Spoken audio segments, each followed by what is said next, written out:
ಪ್ರೀತಿಯ ಪ್ರಥಮ ಹಾಗೂ ದ್ವಿತೀಯ PUC ವಿದ್ಯಾರ್ಥಿಗಳೇ ಎಲ್ಲರಿಗೂ ಕೂಡ ಮತ್ತೊಮ್ಮೆ ನಮ್ಮ ಯೂಟ್ಯೂಬ್ ಚಾನೆಲ್ಗೆ ಸ್ವಾಗತವನ್ನು ಕೋರುತ್ತಿದ್ದೇನೆ. ನಾನು ನಿಮ್ಮ Islam sir. Welcome back to my another informative video.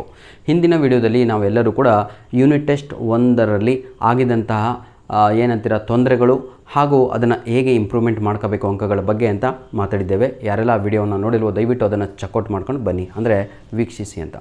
ಇವತ್ತಿನ ದಿನ ಈ ಒಂದು ವಿಡಿಯೋದಲ್ಲಿ ನಿಮಗೆಲ್ಲರಿಗೂ ಕೂಡ ಮಿಡ್ ಟರ್ಮ್ ಎಕ್ಸಾಮ್ ಅಂದರೆ ಮಧ್ಯವಾರ್ಷಿಕ ಪರೀಕ್ಷೆ, ಪ್ರಥಮ PUC ಆಗಿರ್ಬೋದು, ದ್ವಿತೀಯ PUC ಆಗಿರ್ಬೋದು, ಸೈನ್ಸ್, ಕಾಮರ್ಸ್, ಆರ್ಟ್ಸ್ ಯಾರೇ ಆಗಿರ್ಬೋದು ಎಲ್ಲರಿಗೂ ಕೂಡ ಈ ಒಂದು ವಿಡಿಯೋ ಬಹಳ ಅಪ್ಲಿಕೇಬಲ್ ಆಗಲಿದೆ. ಯಾಕೆಂದರೆ ಯೂನಿಟ್ ಟೆಸ್ಟ್ ಆದ ತಕ್ಷಣ ತಾವುಗಳು ಕಮೆಂಟ್ ಮೇಲೆ ಕಮೆಂಟ್ ಹಾಕ್ತಾ ಇದ್ರಿ, ಸರ್ ನಮಗೆ ಯೂನಿಟ್ ಟೆಸ್ಟ್ ಮುಗೀತು, ಮಿಡ್ ಟರ್ಮ್ ಎಕ್ಸಾಮ್ ಯಾವಾಗ ಅಂತ.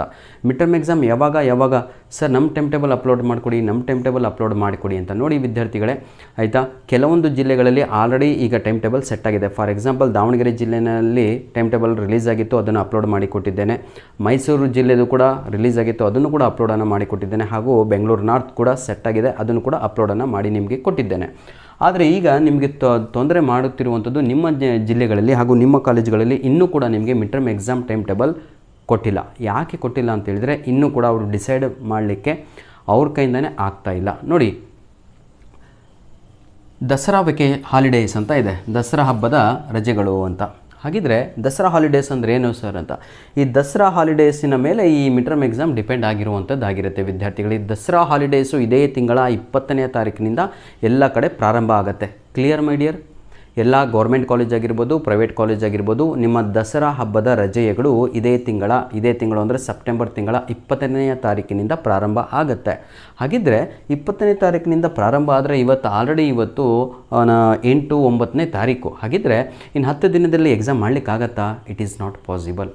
ಹಾಗಿದ್ದರೆ ನಿಮಗೆ ಇರುವಂಥದ್ದು ದಸರಾ ಹಬ್ಬದ ರಜೆಯ ಮುಗಿದ ನಂತರ ಆಫ್ಟರ್ ಅಂತ ನೆನಪಿರಲಿ, ಆಯಿತಾ? ಬಿಫೋರ್ ಅಲ್ಲ, after.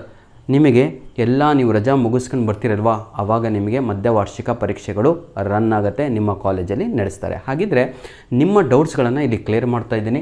Sir, when is our mid term exam? When is your mid term exam? 99% ಮುಂದಿನ ತಿಂಗಳು ಅಕ್ಟೋಬರ್ ತಿಂಗಳಲ್ಲಿ 9ನೇ ತಾರೀಕು ಅಥವಾ 10ನೇ ತಾರೀಕಿನಿಂದ ನಿಮ್ಮ ಮಿಡ್ ಟರ್ಮ್ ಎಕ್ಸಾಮ್ ಪ್ರಾರಂಭ ಆಗತ್ತೆ. Clear my dear children? ಈಗಾಗಲೇ ದಾವಣಗೆರೆ ಜಿಲ್ಲೆಯಲ್ಲಿ 9ನೇ ತಾರೀಕಿಂದ ಇದೆ, 10ನೇ ತಾರೀಕು ನಮ್ಮ ಮೈಸೂರಿದೆ, ಹಾಗೂ ನಮ್ಮ ಬೆಂಗಳೂರು ನಾರ್ತ್ ಕೂಡ ಇರುವಂಥದ್ದು. ಹಾಗಿದ್ರೆ ಪ್ರತಿಯೊಬ್ಬರಿಗೂ ಕೂಡ in the month of October ತಿಂಗಳಿನಲ್ಲಿ ನಡೆಯಲಿರುವ ಈ ಒಂದು ಮಧ್ಯವಾರ್ಷಿಕ ಪರೀಕ್ಷೆ ಪ್ರತಿಯೊಂದು ಡೌಟನ್ನು ಕ್ಲಿಯರ್ ಮಾಡಿ ಕೊಡ್ತೇನೆ. ಸೆಕೆಂಡ್ ಡೌಟ್ ಏನು ಅಂದರೆ, sir who will set our question paper? Set ಅಂದರೆ ಅರ್ಥ ಆಯ್ತಲ್ವಾ? ಯಾರು ನಮ್ಮ ಪ್ರಶ್ನೆ ಪತ್ರಿಕೆಗಳನ್ನು ತಯಾರು ಮಾಡ್ತಾರೆ? ಬೋರ್ಡಿಂದ ಬರುತ್ತೋ ಅಥವಾ ನಮ್ಮ ಕಾಲೇಜಲ್ಲಿ ಪಾಠ ಮಾಡ್ತಾರಲ್ವ ಅವರೇ ನಮಗೆ ಏನಂತೀರ ಕ್ವಶನ್ ಪೇಪರನ್ನು ರೆಡಿ ಮಾಡಿಕೊಡ್ತಾರೋ ಅಥವಾ ಅಂತ ಇಂಥ ಡೌಟ್ ಇದೆ ಅಲ್ವಾ? ಇದಕ್ಕೆ ಪರಿಹಾರ ಇಲ್ಲೇ ಇದೆ ಸರ್. ನೋಡಿ, who will set our question paper, ಮಧ್ಯವರ್ಷಿಕ ಪ್ರಶ್ನೆ ಪತ್ರಿಕೆಗಳನ್ನು ಯಾರು ಇಲ್ಲಿ ಸೆಟ್ ಮಾಡ್ತಾರೆ ಅಂತ ಹೇಳಿದರೆ, ಇದು ಡಿಸ್ಟಿಕ್ ವೈಸ್ ಬರುವಂತಹ ಪ್ರಶ್ನೆ ಪತ್ರಿಕೆ ಆಗಿರುತ್ತೆ. ಡಿಸ್ಟಿಕ್, ಫಾರ್ ಎಕ್ಸಾಂಪಲ್ ಈಗ ಶಿವಮೊಗ್ಗ ಜಿಲ್ಲೆಯಿಂದ ಒಂದು ಪ್ರಶ್ನೆ ಪತ್ರಿಕೆ ರೆಡಿಯಾಗುತ್ತೆ, ದಾವಣಗೆರೆ ಜಿಲ್ಲೆಯಿಂದ ಒಂದು ಪ್ರಶ್ನೆ ಪತ್ರಿಕೆ ರೆಡಿಯಾಗುತ್ತೆ, ಮೈಸೂರು ಜಿಲ್ಲೆಯಿಂದ ಒಂದು ಪ್ರಶ್ನೆ ಪತ್ರಿಕೆ ಅಂತ ಹೇಳಿದರೆ ಆ ಜಿಲ್ಲೆಯಲ್ಲಿ ಸಪ್ರೇಟಾಗಿ 6 ಸಬ್ಜೆಕ್ಟಿನ ಪ್ರಶ್ನೆ ಪತ್ರಿಕೆಗಳು ಅದೇ ಜಿಲ್ಲೆಯಲ್ಲಿ ರೆಡಿಯಾಗಿ ಎಲ್ಲ ಕಾಲೇಜುಗಳಿಗೆ ಏನಾಗುತ್ತೆ ಅಂದರೆ ಡಿಸ್ಟ್ರಿಬ್ಯೂಟ್ ಮಾಡಲಾಗುತ್ತೆ. Clear my dear children? ಹಾಗಿದ್ರೆ ಕ್ವಶನ್ ಪೇಪರನ್ನು ಯಾರು ಸೆಟ್ ಮಾಡ್ತಾರೆ? ಡಿಸ್ಟಿಕ್ ವೈಸ್ ಕ್ವಶನ್ ಪೇಪರ್ ಬರುವಂಥದ್ದು ಆಗಿರುತ್ತೆ.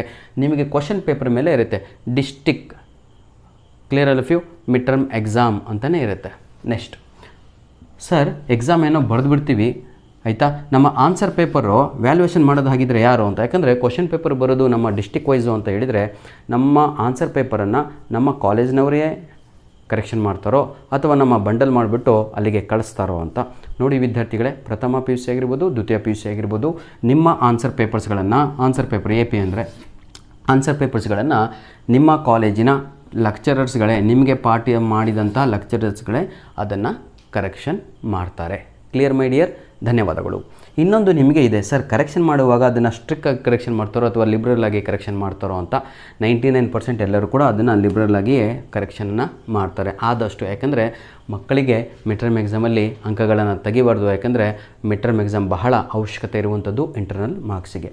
ಹಾಗಿದ್ದರೆ ಸಂಪೂರ್ಣವಾದ ಮಾಹಿತಿಯನ್ನು ಕೊಟ್ಟಿದ್ದೀನಿ ಅಂದ್ಕೊಂಡಿದ್ದೀನಿ. ಇಷ್ಟು ಸಾಕು. ಕ್ವಶನ್ ಪೇಪರ್ ಎಲ್ಲಿಂದ ಬರುತ್ತೆ? ಡಿಸ್ಟಿಕ್ ವೈಸು ಪ್ರಿಪೇರ್ ಆಗುತ್ತೆ. ಕರೆಕ್ಷನ್ ಮಾಡೋರು ಯಾರು, ನಿಮಗೆ ಯಾರು ಪಾಠ ಮಾಡ್ತಾರೋ ಅವರೇ ಕರೆಕ್ಷನ್ ಮಾಡೋದು.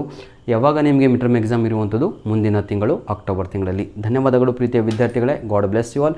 ಏನಾದರೂ ಡೌಟ್ ಇದ್ದಲ್ಲಿ ದಯವಿಟ್ಟು ಕಮೆಂಟ್ ಮುಖಾಂತರ ನಮಗೆ ತಿಳಿಸಿ. ಇನ್ನೊಂದು ಮುಖ್ಯವಾದ ವಿಷಯ ಏನು ಅಂದರೆ, ದಯವಿಟ್ಟು ನಮ್ಮ ವೀಡಿಯೋಸ್ಗಳನ್ನು ಲೈಕ್ ಮಾಡಿದ ತಕ್ಷಣ ನಿಮಗೆ ಕಮೆಂಟ್ಸಲ್ಲಿ ಹೈಪ್ ಅಂತ ಬರುತ್ತೆ, HYPE ಅಂತ, green colour, yellow colour, orange ಕಲರಲ್ಲಿ. ಅದನ್ನು ಕ್ಲಿಕ್ ಮಾಡಿ ನಮಗೆ ಪಾಯಿಂಟ್ಸನ್ನು ಕ್ರೆಡಿಟ್ ಮಾಡಿ ನಮ್ಮ ವೀಡಿಯೋಗೆ ಅಂತ ಹೇಳ್ತಾ ವೀಡಿಯೋನ ಇಲ್ಲಿಗೆ ಮುಗಿಸ್ತಾ ಇದ್ದೇನೆ. ಪ್ರತಿಯೊಂದು ವೀಡಿಯೋದ ಕೆಳಗಡೆ ಡಿಸ್ಕ್ರಿಪ್ಷನ್ ಬಾಕ್ಸಿನ ಕೆಳಗಡೆ ನಿಮಗೆಲ್ಲರಿಗೂ ಕೂಡ ಇಂಪಾರ್ಟೆಂಟ್ ಆಗಿರುವಂತಹ ಲಿಂಕ್ಸ್ಗಳನ್ನು ನೀಡಿರ್ತೇನೆ. ಉಪಯೋಗಿಸಿಕೊಂಡು ಒಳ್ಳೆಯ ಅಂಕಗಳನ್ನು ಎಕ್ಸಾಮಲ್ಲಿ ತೆಗೀರಿ ಅಂತ ಹೇಳ್ತಾ ವೀಡಿಯೋನ ಇಲ್ಲಿಗೆ ಮುಗಿಸ್ತಾ ಇದ್ದೇನೆ. ಧನ್ಯವಾದಗಳು.